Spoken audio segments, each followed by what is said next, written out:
सूर्य सा प्रकाश फैला जग में उनका नाम, साधु संग की धारा में चमके श्री राम कृष्ण।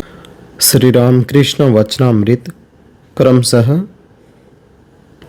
मास्टर, कैसी अवस्था हो तो ईश्वर के दर्शन हो। श्री राम कृष्ण, खूब व्याकुल होकर रोने से उनके दर्शन होते हैं। स्त्री या लड़के के लिए लोग आंसुओं की धारा बहाते हैं।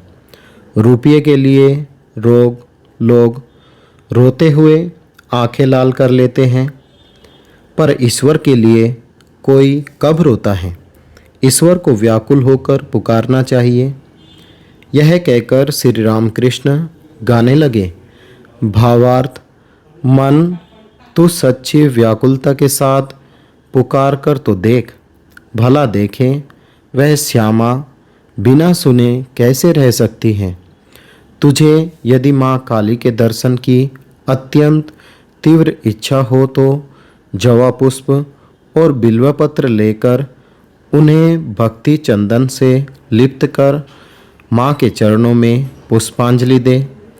व्याकुलता हुई कि मानो आसमान पर सुबह की लालाई छा गई। शीघ्र ही सूर्य भगवान निकलते हैं। व्याकुलता के बाद ही भगवत दर्शन होते हैं। विषय पर विषय की, पुत्र पर माता की और पति पर सती की, यह तीन प्रकार की चाह एकत्रित होकर जब ईश्वर की ओर मुड़ती है तभी ईश्वर मिलते हैं। बात यह है कि ईश्वर को प्यार करना चाहिए। विषय पर विषय की, पुत्र पर माता की और पति पर सती को जो प्रीति है उसे एकत्रित करने से जितनी प्रीति होती है उतनी ही प्रीति से ईश्वर को बुलाने से उस प्रेम का महा आकर्षण ईश्वर को खींच लाता है। व्याकुल होकर उन्हें पुकारना चाहिए। बिल्ली का बच्चा मियाऊ मियाऊ करके माँ को पुकारता भर है। उसकी माँ जहाँ उसे रखती है वहीं वह रहता है। कभी राख की ढेरी पर, कभी जमीन पर, तो कभी बिछोने पर। यदि उसे कष्ट होता है तो बस वह मियाऊ मियाऊ करता है और कुछ नहीं जानता। माँ चाहे जहाँ रहे मियाऊ मियाऊ सुनकर आ जाती हैं। परिच्छेद नंबर 3, तृतीय दर्शन। सर्वभूतस्थमात्मानं सर्वभूतानि चात्मनि ईक्षते योगयुक्तात्मा सर्वत्र समदर्शनः। भगवत गीता अध्याय 6 श्लोक नंबर 29।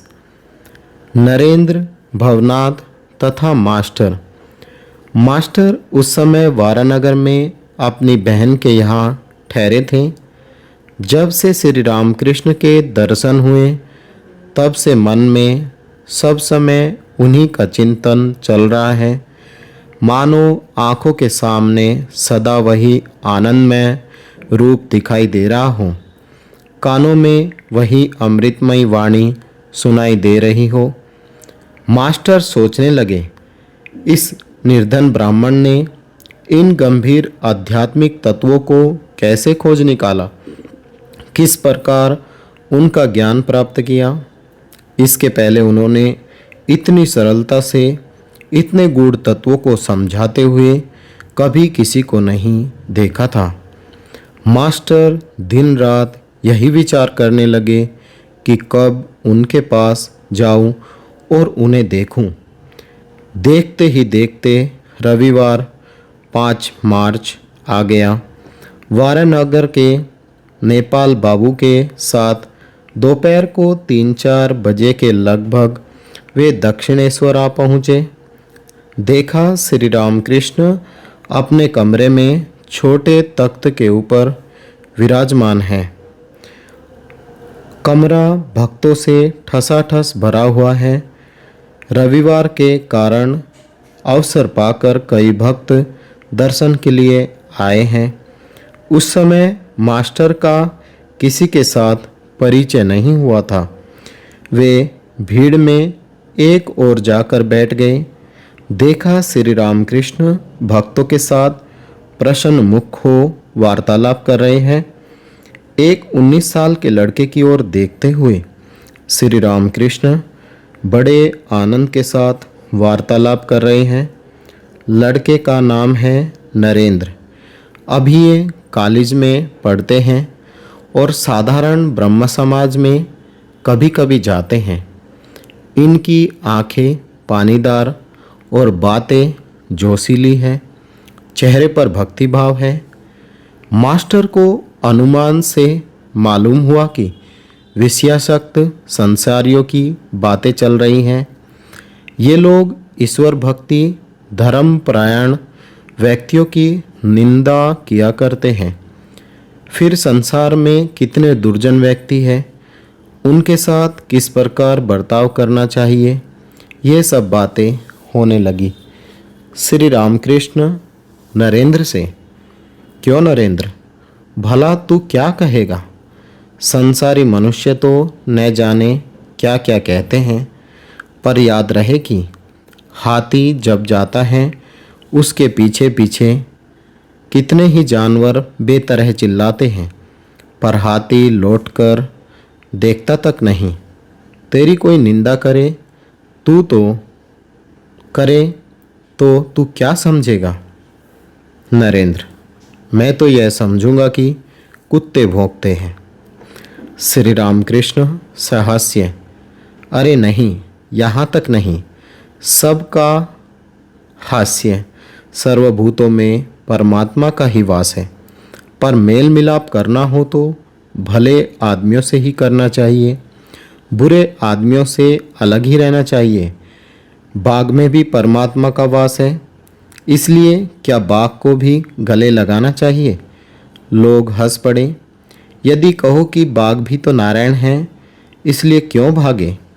इसका उत्तर यह है कि जो लोग कहते हैं कि बाघ चलो, वे भी तो नारायण हैं, उनकी बात क्यों न मानो।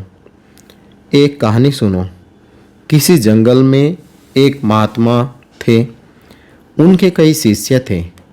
एक दिन उन्होंने अपने शिष्यों को उपदेश दिया कि सर्वभूतों में नारायण का वास है। यह जानकर सभी को नमस्कार करो। एक दिन एक शिष्य हवन के लिए जंगल में लकड़ी लेने गया। उस समय जंगल में यह शोरगुल मचा था कि कोई कहीं हो तो भागो, पागल हाथी जा रहा है। सभी भाग गए, पर शिष्य ने भागा। उसे तो यह विश्वास था कि हाथी भी नारायण है, इसलिए भागने का क्या काम। वह खड़ा ही रहा, हाथी को नमस्कार किया और उसकी स्तुति करने लगा। इधर माहौत के ऊंची आवाज़ लगाने पर भी कि भागो भागो, उसने पैर न उठाए। पास पहुंचकर हाथी ने उसे सूंड से लपेटकर एक और फेंक दिया और अपना रास्ता लिया। शिष्य घायल हो गया और बेहोश हो पड़ा।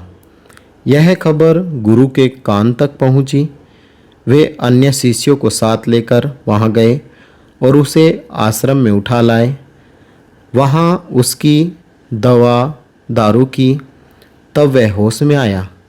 कुछ देर बाद किसी ने उससे पूछा, हाथी को आते सुनकर तुम वहां से हट क्यों न गए? उसने कहा कि गुरुजी ने कहा तो दिया था कि जीव जंतु आदि सब में परमात्मा का ही वास है, नारायण ही सब कुछ हुए हैं। इसी से हाथी नारायण को आते देख मैं नहीं भागा। गुरुजी पास ही थे। उन्होंने कहा, बेटा, हाथी नारायण आ रहे थे ठीक है, पर माहवत नारायण ने तो तुम्हें मना किया था। यदि सभी नारायण हैं तो उस महावत की बात पर विश्वास क्यों न किया? महावत नारायण की भी बात मान लेनी चाहिए थी। सब हंस पड़े। आज का पाठ यहीं तक। ॐ निरञ्जनं नित्यमनन्तरूपं भक्तानुकम्पाधृतविग्रहं वे ईशावतारं परमेशमीड्यं तं रामकृष्णं शिरसा नमामः। जय राम कृष्ण।